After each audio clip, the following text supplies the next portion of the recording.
সন্ধ্যাকাল মা, এই সন্ধ্যাকাল হলো ভগবানকে সাধনা করার কাল। ভালো করে মন দিয়ে শুনে রাখুন, সন্ধ্যা 5:36 থেকে 6:24, এই যে 48 মিনিট, মানে 6টা বাজার 24 মিনিট আগে থেকে 6টা বেজে 24 মিনিট, এই যে 48 মিনিট, ভগবান বলছে এই 48 মিনিট যদি কেউ আমার নাম করে, কেউ আমার নাম শোনে, আমি জীবনে তাকে কখনো দুঃখ কষ্ট দিতে পারি না। বলছে এই সন্ধ্যেবেলা ওই 48 মিনিট কেউ যদি আমার হাতে তালি দিয়ে সামনে বসে নাম করে, বা যদি কেউ কীর্তন শোনে, পাঠ শোনে, মানে ভগবানের নাম শোনে, আমি জীবনে কখনো তাদের দুঃখ দিতে পারি না। তবে হ্যাঁ, এই 48 মিনিট যদি কেউ পরনিন্দা পরচর্চা করে, চৌকাটে বসে চুল আজরায়, সন্ধ্যেবেলা ভস ভস করে ঘুমায়, পা ছড়িয়ে উঠানের মধ্যে 1 গামলা ভাত নিয়ে গোগ্রাসে খায়, পাড়ার মোড়ে চায়ের দোকানে বসে আড্ডা দেয়, বিড়ি ফোকে আর তাস খেলে, আর এই কলিযুগের জটিলা কুটিলা ওই সিরিয়ালগুলো যদি বসে বসে দেখে, এই সময়টার মধ্যে আমি তাদের জীবনে কখনো সুখ দিতে পারি না। তাহলে যারা নাম করে না, নাম শোনে না, অনাচার করে, ব্যভিচার করে, ওই ঘর ভাঙাবার সিরিয়াল ওইগুলোকে বসে বসে দেখে, ভগবান বলছে আমি তাদের কোনোদিন সুখ দিতে পারি না। আমরা বলি না আমাদের কত কষ্ট, ভগবান তোমার নাম করছি, এত সেবা করছি, নাম শুনছি, তুমি আমায় এত কষ্ট দিচ্ছ, আর পাচ্ছি না সহ্য করতে, বলি না? শাশুড়িরা বলে বউ আমায় ভাত দিচ্ছে না, আবার বউ বলে শাশুড়ি আমায় শান্তিতে থাকতে দিচ্ছে না। বউয়ের কি ক্ষমতা আছে মা শাশুড়িকে ভাত দেবে না? আর শাশুড়িরই বা কি ক্ষমতা আছে যে বউকে শান্তি দেবে না? আমরা যা করি এটা আমাদের কর্মফল, কারোর দোষ নয় মা। আমরা কষ্ট পাই আমাদের কর্মফল। বলছে আমি সকাত সলিলে ডুবে মরি শ্যামা। সকাত মানে গর্ত, সলিল মানে সাগর। বলছে নিজের খোঁড়া গর্তে, ওই দুঃখের সাগরে, পাপের সাগরে আমরা নিজে তলিয়ে যাচ্ছি, কে আমাদের উদ্ধার করবে? হ্যাঁ, তাই যা হয় আমাদের কর্মফল।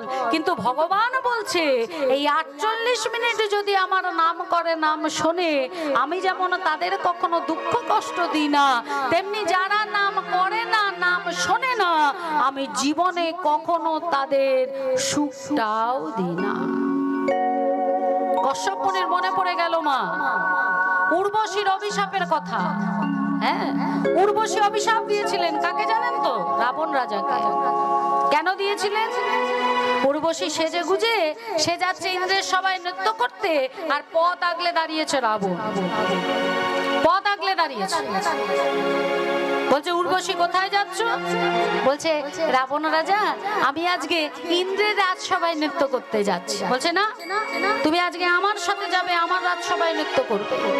বলছে রাবণ রাজা আমার তো ওখানে কথা দেয়া আছে, আমি আগামীকাল আপনার রাজসভায় নৃত্য করব। কিন্তু অহংকারী রাজা রাবণ কোনো কথা শুনলেন না। উর্বশীর হাত ধরে টানতে টানতে নিয়ে এসে তাকে রথে যখন তুললেন, তখন উর্বশী বলেছিলেন দেখুন রাজা রাবণ, আজ আমি স্বর্গের সামান্য নর্তকী, তাই আপনি এইভাবে আমাকে অসম্মান করে আমার হাত ধরে টানতে টানতে আমাকে রথে তুললেন। কিন্তু শুনে রাখুন, যদি কোনোদিন কোনো সতী নারীর হাত ধরে তাকে অসম্মান করে আপনার রথে তোলেন, তার অভিশাপে আপনার বংশ ধ্বংস হয়ে যাবে। সীতা দেবীর অভিশাপে রাবণের বংশ ধ্বংস হয়ে গিয়েছিল মা। আর কশ্যপ মুনি যখনই মনে পড়ে গেছে তখনই বলছে ঠিক আছে এদিকে এসো। ওই একই পদ্ধতি, নাভির চারপাশে হাত ঘোরালেন, 3 বার মন্ত্র বললেন, আর বললেন যাও তুমি অসুর সন্তানের জননী হও। ফিরে এলো দিতি, যথা দিনে যথা সময়। আজি কশ্যপ রসে জন্ম দিতির নন্দন কশ্যপ ঔরসে জন্ম দিতির নন্দন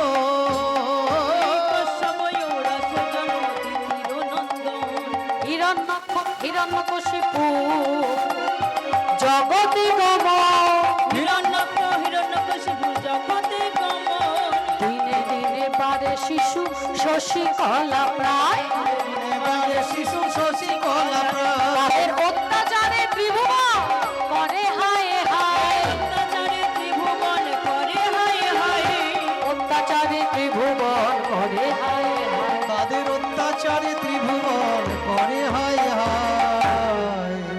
তাহলে কশ্যপুরের ঔরসে দিতির গর্ভে জন্ম নিল হিরণ্যক্ষক আর হিরণ্যকশিপু। এরা এত অত্যাচারী ছিল মা, যাকে দেখতো তার উপরেই অত্যাচার করত।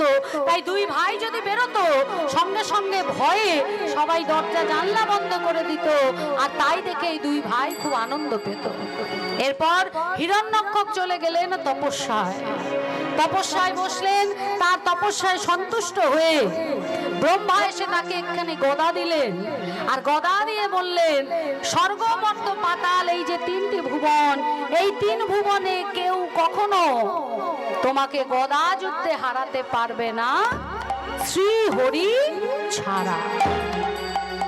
এবার হিরণ্যক্ষক বলছে এই শ্রীহরিটাকে বলে সাপও হতে পারে, ব্যাঙও হতে পারে, আবার সিংহও হতে পারে।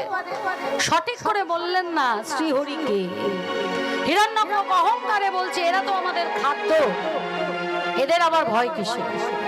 সেই থেকে মা সাপ দেখলে পা দিয়ে মাথা কুচলে সাপকে মেরে দেয়, ব্যাঙ দেখলে এমন পা দিয়ে আঘাত করে ব্যাঙের মৃত্যু হয়।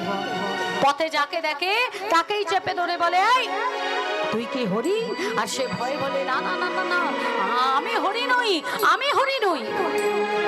একদিন নারদ মুনির সাথে দেখা, নারদ মুনিকে যখন বলছে তুই কি হরি, নারদ মুনি বললেন আগে আমি হরি নই, তবে হ্যাঁ আমি হলাম গিয়ে হরির ভক্ত। তুই হরির ভক্ত? এই তুই আমার সাথে যুদ্ধ করবি? বলে আগে আমি যুদ্ধ টুদ্ধ করি না, তবে আমার কারণে অনেক বড় বড় যুদ্ধ হয়। তুই যে বললি তুই হরির দাস, বল বল তোর হরি কোথায় আছে? বলে সর্বত্র আছে, আছে অনল অনিলে চির নবনীলে ভূধর সলিলে গহনে, আছে বিটপি লতায় জলদের গায় শশী তারকায় তপনে। অনল মানে ওই আগুনের মধ্যে আছে, অনিল মানে ওই বাতাস, বাতাসে আছে, চির নভনীলে নীলে আকাশের ওই মেঘের যে নীল রং, ওই নীল রঙের মধ্যে আছে। আছে অনল অনিলে চির নভনীলে ভূধর সলিলে গহনে। ভূধর মানে জঙ্গল, জঙ্গলের মধ্যে আছে। সলিল মানে সাগর, সাগরের মধ্যে আছে। গহন, গহন মানে পর্বত, পর্বতের মধ্যেও আছে। আছে বিটপি লতায় মানে গাছের লতায় পাতায় আছে। জলদেরও গায়ে বৃষ্টির ওই ফোঁটা ফোঁটা যে বৃষ্টি পড়ে ওই জলকণায় আছে। শশী তারকায় তপনে মানে চাঁদে আছে, তারায় আছে, সূর্যে আছে, আমার প্রভু সর্বত্র আছে। বলছে বেশ এখন বল কোথায় আছে? বলছে কেন? ওই জলের মধ্যে আছে। যেই বলেছে জলে আছে, তখনই ওই গদা নিয়ে হিরণ্যক্ষক জলের মধ্যে ঝাঁপ দিলে, আর বলছে কোথায় হরি, কোথায় কোথায় হরি? কোথায়? সাহস থাকতে পারি এসো। কোথায়? কোথায়? যদি সাহস থাকে তো আমার সামনে এসো। দেখুন মা, ভক্ত যেভাবেই ডাকুক না কেন, ভিতরে যদি আকুলতা থাকে ভগবান দূরে থাকতে পারে না। ভগবান হিরণ্যক্ষকের সামনে এসে দাঁড়ালেন, শঙ্খ চক্র গদা পদ্মধারী চতুর্ভুজ নারায়ণ বরাহ রূপ ধারণ করে হিরণ্যক্ষকের সামনে এসে দাঁড়ালেন। হিরণ্যক্ষক বলছে তুমি কি হরি? ভগবান বললেন হ্যাঁ আমিই হরি। তুমি হরি তার প্রমাণ কি? বলে কেন? আমার কাছে আধার কার্ড আছে, আধার কার্ড আমার কাছে আছে। কারণ এই পুরো বিশ্ব ব্রহ্মাণ্ডের মূল আধার হলাম আমি, তাই আধার কার্ড আছে। তাও যদি বিশ্বাস না হয়, স্বাস্থ্য সাথীর কার্ডও আছে। হরি বল, হ্যাঁ? হ্যাঁ, স্বাস্থ্য সাথীর কার্ডও আছে। কারণ জগতের মানুষ ডাক্তার, বৈদ্য, হসপিটাল, নার্সিংহোম করে যখন ফেড আপ হয়ে যায়, তখন তারা আমারই স্বাস্থ্য কেন্দ্রে মন্দিরে আসে তাদের প্রাণ ভিক্ষা চাই, আর আমি তখন তাদের সুস্থ করে দিই। তাই স্বাস্থ্য সাথী কার্ডও আছে। তাও যদি বিশ্বাস না হয়, লক্ষ্মীর ভান্ডারও আছে। হ্যাঁ, লক্ষ্মীর ভান্ডার কেন না, মা লক্ষ্মী সারাক্ষণ আমার চরণ প্রান্তে বসে আমার চরণ সেবা করছে, তাই লক্ষ্মীর ভান্ডারও আছে। বেশ, তুমি যদি হরি হও তাহলে আমার সাথে যুদ্ধ করো। যেই না ভগবান বললেন নিশ্চয়ই, যেই না হিরণ্যকশিপুর গদা তুলে ভগবানকে মারতে যাবে, ভগবান বাম হাতে হিরণ্যকশিপুরের গদা ধরলেন আর ডান হাতে নিজের গদা দিলে হিরণ্যকশিপুরের মাথায় মারি দিলেন। পথ করলেন হিরণ্যকশিপুর, আহা হিরণ্যক্ষ। বধ হলো হিরণ্যক্ষ, কারণ এই হিরণ্যক্ষকে গদা পেয়েছিল মা, আর এই ভগবানকে গদা যুদ্ধে আমন্ত্রণ জানিয়েছিল। তাই যখনই ভগবানকে মারতে গেল, ভগবান হাত ধরলেন বাম হাত, আর ডান হাতে নিজের গদা দিয়ে এই হিরণ্যক্ষকে বধ করলেন। এখানে একটা খুব সুন্দর গান আছে। মেদিনীপুরের সমস্ত জায়গায় আপনারা ভীষণ যাত্রা প্রেমী, আপনারা যাত্রা খুব ভালোবাসেন, সব জায়গায় হয়। তাহলে দেখুন,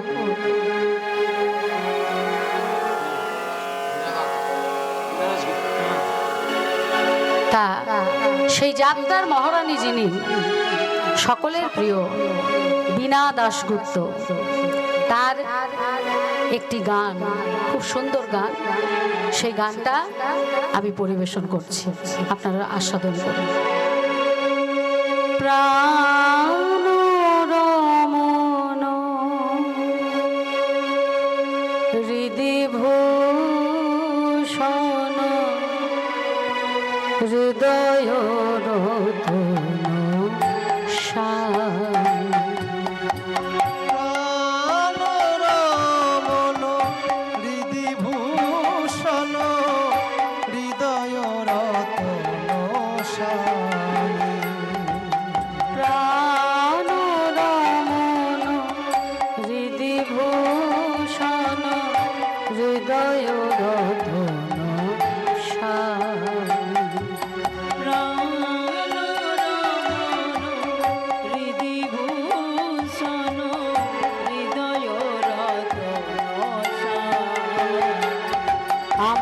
অন্তরে বাহিরে নিরখিত মারি মন মাঝি অন্তর জানি। প্রাণ রমণ হৃদিভূষণ হৃদয় রতন প্রাণ রমণ হৃদিভূষণ হৃদয় রতন আখির নয়ন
হিরণ্যক্ষ। খবর গেল হিরণ্যকশিপুরের কাছে। হিরণ্যকশিপুর বললেন, আজ থেকে এই হরি হলো আমাদের শত্রু, আর আমরা হলাম হরি বিদ্বেষী। আজ থেকে যার মুখে হরির নাম শুনবো তার গর্দান নেব, সেই সঙ্গে তার বাড়ি পুড়িয়ে ছাড়খাড় করে দেব। ভগবানকে সামনে থেকেও যে চিনতে পারে না মা, এতটাই তার মধ্যে অহংকার, অহংকারী অসুর। ভগবানকে চেনা তো দূরের কথা, তার নামটাকে পর্যন্ত বিদ্বেষের জায়গায় পাঠিয়ে দিল। তবে হিরণ্যকশিপুরকে কি বলবো মা, যারা ভগবানের সঙ্গ করেছে তারাই কি আমার ভগবানকে চিনতে পেরেছে? একটা মহাভারতের খুব সুন্দর ঘটনা দেখুন। কুরুক্ষেত্রের যুদ্ধ হয়ে যাবার পর এই যে অর্জুন, যে আমার ভগবানের সখা, যার রথের সারথি হয়েছিলেন কৃষ্ণ কুরুক্ষেত্রের যুদ্ধে, সেই অর্জুনও কিন্তু ভগবানকে চিনতে পারেন। কুরুক্ষেত্রের যুদ্ধ হয়ে যাবার পর অর্জুন কৃষ্ণকে বলছে, সখা তুমি আমাকে গঙ্গায় নিয়ে চলো, আমার হাতে অনেক পাপ হয়েছে, অনেক স্ত্রী তার স্বামীকে হারিয়েছে, অনেক মা তার সন্তানকে হারিয়েছে, আমার হাত দুটো একদম রক্তাক্ত, আমি একদম পাপে পরিপূর্ণ হয়ে গেছি, তুমি আমাকে গঙ্গায় নিয়ে চলো, আমি গঙ্গায় 3টে ডুব দেব, আর দিয়ে এই পাপ আমি খণ্ডন করব। কৃষ্ণচন্দ্র জিজ্ঞাসা করলেন যে তুমি গঙ্গায় ডুব দেবে তো? একবার যে নাম করলে সকল পাপ দূর হয়ে যায় মা। তার সঙ্গ করেও অর্জুন বুঝতে পারল না। ভগবান বললেন, বেশ চলো আমি তোমায় গঙ্গা স্নান করিয়ে নিয়ে আসি। কৃষ্ণচন্দ্র রথের সারথি, অর্জুন রথে বসে আছে, কৃষ্ণচন্দ্র রথ নিয়ে এগিয়ে চলেছে গঙ্গার দিকে, অর্জুনকে গঙ্গা স্নান করাবে বলে। গঙ্গে গঙ্গে মা গঙ্গে, গঙ্গে গঙ্গে মা গঙ্গে, গঙ্গে গঙ্গে মা গঙ্গে, গঙ্গে গঙ্গে মা গঙ্গে, গঙ্গে গঙ্গে মা গঙ্গে, গঙ্গে গঙ্গে মা গঙ্গে, গঙ্গে গঙ্গে মা গঙ্গে, গঙ্গে গঙ্গে মা গঙ্গে। শুনো ধ্বনি তুমি মা গঙ্গে, পতিত পাবনী তুমি মা গঙ্গে, গঙ্গে গঙ্গে মা গঙ্গে, গঙ্গে গঙ্গে মা গঙ্গে, গঙ্গে গঙ্গে মা গঙ্গে, গঙ্গে গঙ্গে মা গঙ্গে, গঙ্গে গঙ্গে মা গঙ্গে, গঙ্গে গঙ্গে মা গঙ্গে। রথ নিয়ে গিয়ে চললেন। তো অর্জুন বলছে, সখা এখানেই দাঁড়াও, এখান থেকে একটু হেঁটে যেতে হবে বটে, তবে গঙ্গা কাছে পাওয়া যাবে, কিন্তু অন্য দিক দিয়ে অনেক ঘুরে যেতে হবে। তুমি রথে বসো, আমি 3টে ডুব দিয়েই চলে আসবো। এবার অর্জুন যখন সেখানে গিয়ে দাঁড়িয়েছে গঙ্গার পাড়ে, গঙ্গায় যখন নামতে যাবে মা ডুব দেওয়ার জন্য, দেখছে গঙ্গা দিয়ে একটা সব দেহ ভেসে যাচ্ছে। ভগবান যখন, ভক্ত যখন ভগবানকে অবিশ্বাস করে, সেই ভক্ত যদি ভক্তের মতো ভক্ত হয়, তার চোখ খুলে দেওয়ার জন্য ভগবান কিন্তু তার এজেন্ট সেখানে পাঠিয়ে দেয়। একটা সব দেহ, একটা মরা দেহ ভেসে যাচ্ছে, আর সেখানে ছিল 2টো শেয়াল, একটা বড় শেয়াল আর একটা ছোট শেয়াল। ছোট শেয়ালটা বড় শেয়ালকে বলছে, দাদা আজ 3 দিন হয়ে গেল কিছু খাইনি, বড্ড খিদে পেয়েছে দাদা, এই কষ্ট, এই কষ্ট, এই কষ্ট আর সহ্য করতে পারছি না, তুমি কিছু খাবার ব্যবস্থা করো। বড় শেয়ালটা বলছে, বুঝতে পারছি ভাই, কিন্তু খাবার মতো বস্তু না পেলে তোকে আমি কি দিই বলতো? হঠাৎ দুজনে মিলে দেখছেন গঙ্গা দিয়ে একটা মরা ভেসে যাচ্ছে। ছোট শেয়ালটা বলছে, দাদা গো আজকে আর অভুক্ত থাকতে হবে না, ওই দেখো আমাদের খাদ্য বস্তু ওই যে জল দিয়ে ভেসে যাচ্ছে। বড় শেয়াল বলছে, তাই তো, চ চ চ চ। দুজনে মিলে গিয়ে ওই মরা দেহটাকে পাড়ে তুলে এনেছে। অর্জুন তো বুঝতে পারতেন না, অর্জুন পশু পাখি সবার কথা বুঝতে পারতে। এবার নিয়ে আসার পরে অর্জুন কিন্তু শুনছে দুটো শেয়াল কি বলছে। এবার নিয়ে আসার পরে অর্জুন ছোট শেয়ালটা বলছে দাদা আর সহ্য হচ্ছে না, এবার তাহলে খাই। বড় শেয়াল বলছে আরে দাঁড়া ভাই, অখাদ্য কুখাদ্য সব কি খাওয়া যায়, আগে দেখি যেই দেহটা খাওয়ার যোগ্য কিনা। সবার আগে গিয়ে তার কানের মধ্যে গন্ধ শুকেছে, তারপর মুখে গন্ধ শুকেছে, তারপর বুকের মধ্যে গন্ধ শুকেছে। শুকে বলছে না রে ভাই, এই দেহ আমাদের খাওয়ার যোগ্য নয়, কারণ এই দেহ হলো পচা দেহ। বলছে দাদা তুমি আমাকে বলো তো কেন তুমি ওর কান শুনলে, মুখ শুনলে আর বুক শুনলে? বলছে কেন কান শুকলাম জানিস ভাই? ওর কানটা শুনে শুকে আমি দেখলাম যে ও জীবনে কোনোদিন ভগবানের কথা শুনেছে কিনা। তা তুমি কি দেখলে দাদা? দেখলাম এই যে এতটা বয়স হয়েছে, একদিনের জন্য ভগবানের কথা, ভগবানের নাম ওর কর্ণমূলে প্রবেশ করেনি। আচ্ছা মুখ শুকলে কেন? বলছে মুখ শুকলাম এই কারণে, দেখলাম যে ওই মুখ দিয়ে হরি নামের গন্ধ আসে নাকি। মুখে কখনো হরি নাম করেছে নাকি? কিন্তু কি কি গন্ধ পেলাম জানিস ভাই? গন্ধ পেলাম গুটকা।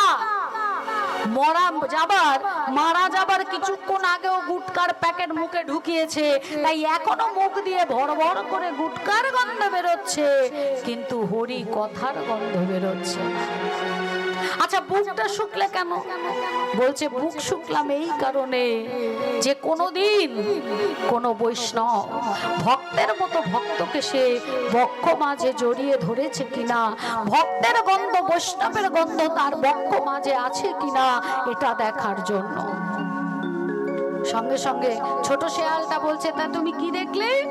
বলছে এতটা বয়স হয়ে গেছে, জীবনে কখনো ভক্ত সঙ্গ, বৈষ্ণব সঙ্গ করেনি, তাহলে যে দেহ ভগবানের সেবায় লাগেনি সেই দেহ আমরাও গ্রহণ করতে পারবো না। এই বলে বড় শেয়ালটা পা দিয়ে ওই মরাটাকে মেরে যখন পাশ দিয়ে এগিয়ে আসছে, ছোট শেয়াল বলছে দাদা এতক্ষণ তুমি যা যা বললে ঠিক আছে, কিন্তু তুমি ওই মরাটাকে লাথি মারলে, এটা কিন্তু ঠিক হলো না, এটা আমার ভালো লাগলো না। আজ ও যদি বেঁচে থাকতো তাহলে কি তুমি ওকে এইভাবে লাথি মারতে পারতে?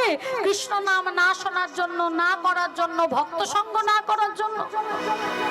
বড় শেয়াল বললে হ্যাঁ, ও যদি বেঁচে থাকতো তাহলেও আমি ওকে এইভাবে লাথি মারতাম। বলছে একথা যদি সত্য হয় দাদা তাহলে মেরে দেখাও। ওই দেখো ওইখানে একজন দাঁড়িয়ে আছে যে ভগবানের সঙ্গ করেও ভগবানকে চিনতে পারেনি, যে ভগবানকে বুঝতে পারেনি, গঙ্গায় এসছে স্নান করতে, মারো দেখে গিয়ে তাকে লাথি। বড় শেয়াল বলছে তুই কার কথা বলছিস? বলে কেন? ওই পঞ্চ পাণ্ডবের এক পাণ্ডব যার নাম হলো অর্জুন। যেই বলেছে অর্জুন তরোয়াল নিয়ে একদম, তোর সাহস তো কম নয়, শিয়াল হয়ে তোর এত বড় স্পর্ধা, তুই বলিস কিনা যে আমি ভক্ত সঙ্গ করিনি, কৃষ্ণ চিনতে পারিনি, আমাকে লাথি মারতে বলছিস? বড় শেয়াল বলছে কেন বলবে না। আচ্ছা আচ্ছা ঠাকুর তুমি আমার তিনটে প্রশ্নের উত্তর দাও তো। তুমি এই যে গঙ্গায় এসছো, কেন এসছো? অর্জুন বলছে কেন আবার এসছি? স্নান করতে এসছি। তোরা তো মূর্খ, মূর্খের মতো কথা বলছিস, গঙ্গায় আবার কি করতে আসবে? স্নান করতে এসছিস। হ্যাঁ ঠিকই বলেছো। দ্বিতীয় প্রশ্ন, গঙ্গায় স্নান করলে কি হয়? হায় হায় রে, কি মূর্খদের পাল্লায় আমি পড়েছি। ওরে গঙ্গায় স্নান করলে সমস্ত পাপ দূর হয়ে যায়। তাও ঠিক। আচ্ছা আচ্ছা প্রভু, 3 নম্বর প্রশ্ন হলো এই গঙ্গা কোথা থেকে বয়ে আসছে? বলে মূর্খ, তাও জানিস না? এই গঙ্গা ভগবানের চরণ দিয়ে বয়ে আসছে। শিব ঠাকুরের মাথায় গঙ্গা বাঁধা, সেখান থেকে ভগবানের চরণ হয়ে বয়ে আসছে এই গঙ্গা। এই জন্য বলেছি মূর্খ। সঙ্গে সঙ্গে বড় শেয়াল বলে উঠলো আমরা যদি মূর্খ হই তার থেকে 10 গুণ বেশি মূর্খ তুমি অর্জুন ঠাকুর। যার চরণ দিয়ে গঙ্গা বইছে তার চরণ না ধুয়ে, তার চরণ আশ্রয় না করে তুমি এসছো গঙ্গায় ডুব দিয়ে পাপ ধোয়ার জন্য। এখনো সময় আছে, ওই চরণে গিয়ে ডুব দাও, তোমার সকল পাপ তাপ সব ধূলীভূত হয়ে যাবে। অর্জুন বুঝতে পারলো মা, আর ছুটে গিয়ে কৃষ্ণ চরণে পড়ে কেঁদে কেঁদে বলছে, ওগো সখা গো, ওগো সখা গো, আমি তো ভুল করেছি, যে চরণে গঙ্গা বইছে সেই চরণ আশ্রয় না করে আমি ওই গঙ্গায় ডুব দিতে গেছি পাপ মুক্ত হওয়ার জন্য। বলি দাও দাও তোমার চরণে আমার আশ্রয় দাও হে, তোমার চরণে আমায় আশ্রয় দাও হে। চরণ ছাড়া তুমি করো না গো, রাঙা চরণে আমার আশ্রয় দাও হে। চরণ ছাড়া করুণায় আমায়, চরণে আমায় আশ্রয় দাও হে। ওই চরণ ছাড়া ও